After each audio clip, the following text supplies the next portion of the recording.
सच्ची और दमदार खबर सीधे आप।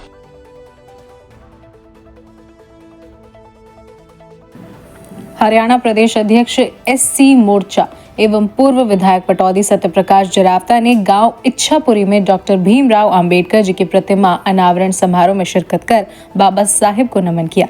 जरावता ने बताया कि बाबा साहिब का जीवन संघर्ष, शिक्षा और सामाजिक परिवर्तन का प्रतीक है। उन्होंने समाज में व्याप्त छुआछूत, भेदभाव और अन्याय के विरुद्ध पूरी जिंदगी संघर्ष किया। अपने कठिन जीवन के बावजूद बाबा साहिब ने उच्च शिक्षा प्राप्त कर दुनिया को दिखा दिया कि शिक्षा ही समाज में बदलाव का सबसे बड़ा साधन है। वे न केवल एक महान नेता थे बल्कि एक क्रांतिकारी चिंतक, विधिवेत्ता, अर्थशास्त्री और समाज सुधारक भी थे। भारतीय संविधान का निर्माण उनके नेतृत्व में हुआ, जिसने प्रत्येक भारतीय को समानता, स्वतंत्रता और बंधुत्व का अधिकार दिया। बाबा साहेब ने यह सपना देखा था कि भारत एक ऐसा राष्ट्र बने जहां हर व्यक्ति को उसकी योग्यता और मेहनत के आधार पर सम्मान मिले, न कि जाति, धर्म या वर्ग के आधार पर। उनकी प्रसिद्ध प्रेरणादायक पंक्ति शिक्षित बनो, संगठित रहो और संघर्ष करो आज भी हमें आगे बढ़ने का मार्ग दिखाती है। हमें बाबा साहेब के आदर्शों का पालन करते हुए एक ऐसा भारत बनाना है जहां समानता, भाईचारा और सामाजिक न्याय की जड़ें और भी गहरी हों। उनकी जयंती हमसे यही आह्वान करती है कि हम हर प्रकार के भेदभाव को समाप्त करें और एक सशक्त, समावेशी समाज का निर्माण करें। जन्म से ही उन्हें समाज के अन्यायपूर्ण व्यवहार और भेदभाव का सामना करना पड़ा। स्कूल में उन्हें अलग बैठाया जाता था, पानी तक पीने नहीं दिया जाता था, लेकिन इन कठिन परिस्थितियों ने उनके आत्मविश्वास को नहीं तोड़ा बल्कि उन्हें और भी मजबूत बना दिया। कार्यक्रम में सुमित गुड़ाना, श्रद्धा पंडित जनोला, जय नारायण, राकेश सरपंच इच्छापुरी, हरभजन पूर्व सरपंच इच्छापुरी, श्री भगवान नंबरदार, मनोज जनोला, जय सिंह, चंदन, रवि, रविंद्र, हरेंद्र, मनोज, प्रवीण, कमेटी सदस्य हरीश चंद्र, खजान सिंह एवं अन्य गणमान्य। देखिए, बाबा साहब की जयंती पूरे भारतवर्ष में और भारत के साथ साथ पूरी दुनिया के अंदर मनाई जाती है। और बाबा साहब डॉक्टर भीमराव अंबेडकर एक ऐसे महापुरुष, एक महामानव हमारे देश के अंदर हुए हैं, जिनकी जन्म जयंती 3 महीने तक चलती है, मार्च से लेके और मई तक, बुद्ध पूर्णिमा तक ये कार्यक्रम चलते रहते हैं। और बाबा साहब का पहले कुछ ऐसी विचारधारा हो गई थी कि कुछ पर्टिकुलर दलित समाज के लोग ही बाबा साहब की जयंती मनाते थे, लेकिन अब जो जो बाबा साहब के बारे में जानकारी सामने आने लगी है, तो 36 बिरादरी के लोग ही नहीं, सभी जो मानवता के लिए काम करते हैं, वो सभी लोग मनुष्य के अधिकारों के लिए काम करते हैं, वो बाबा साहब की जयंती मनाने का काम सब लोगों उन्होंने शुरू किया है। और उस कड़ी में आज इस शिव की नगरी में, भगवान शिव की नगरी में बाबा साहब की यहाँ प्रतिमा एक सिंबल ऑफ नॉलेज के रूप में हमारे यहाँ हमारे सरपंच साहब, पूर्व सरपंच साहब हरभजन जी, वर्तमान के सरपंच साहब राकेश जी और पूरी टीम, गांव के सभी समाज के प्रबुद्ध वर्ग, सभी सामाजिक संस्थाओं के दूर दूर से आए हुए हैं। ये सब लोग मिलकर और ये एक बहुत ही भव्य सुंदर बाबा साहब की प्रतिमा यहाँ लगाई गई है। और मैं पूरे गाँव वासियों को, क्षेत्रवासियों को इसकी शुभकामनाएं भी देता हूँ और एक आग्रह करता हूँ यहाँ से गुजरने वाले हर साथी को भी, हर माँ बाप को भी, गांव वालों को भी, कि अपने बच्चे को एक बार इनके सामने खड़े होकर ये जरूर बताएं कि दुनिया के सबसे ज्यादा पढ़े लिखे आदमी डॉक्टर भीमराव अंबेडकर, जिनके पास 32 डिग्रियां, 5 PhD थे, अमेरिका की कोलंबिया यूनिवर्सिटी में जाए पढ़े, वहां अमेरिका ने इनको सिंबल ऑफ नॉलेज, ज्ञान का प्रतीक कहा है। और इसलिए तमाम राष्ट्रों में बाबा साहब की जयंती एक सिंबल ऑफ नॉलेज के रूप में मनाई जाती है।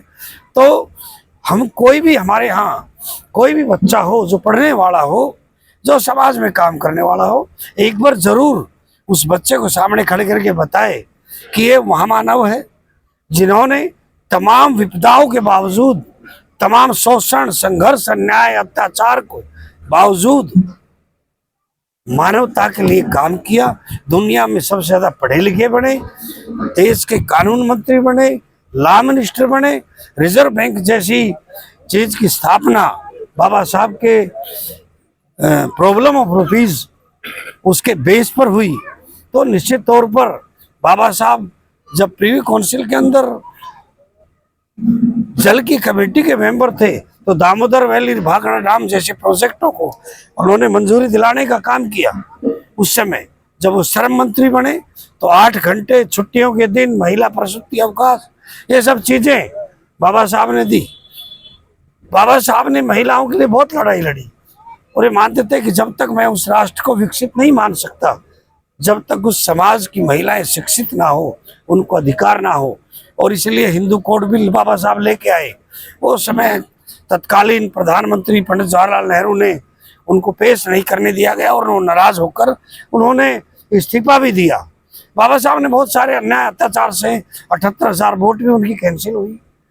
उस समय के लोगों ने तो बड़े, लेकिन आज हम वर्तमान परिदृश्य के अंदर आज हमें सारे अधिकार बाबा साहब ने दिए हैं और आज हम हमारे पढ़ाई में कोई रुकावट नहीं, हमें सहयोग मिलता है। अगर आज भी हम पढ़ाई लिखाई लगकर जागकर और अपने दीपक स्वयं नहीं बने, जैसे तथागत गौतम बुद्ध ने कहा अत दीपो भव, कि अपने दीपक स्वयं बनो, जागो।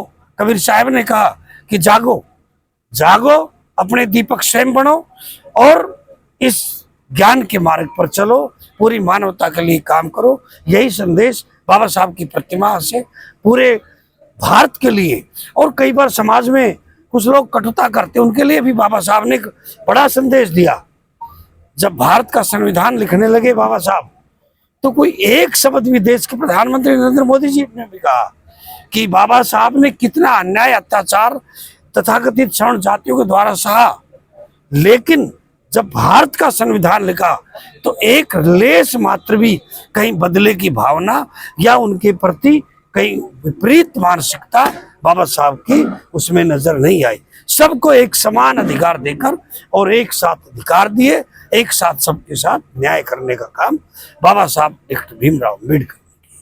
मौजूदा परिवेश में सर्व समाज के लिए सबसे महत्वपूर्ण यही है, कोई भी समाज हो कि शिक्षित बने, सभी समाज हो, कोई जाति धर्म संप्रदाय देश को शिक्षित बनो, और दूसरा संगठित हो।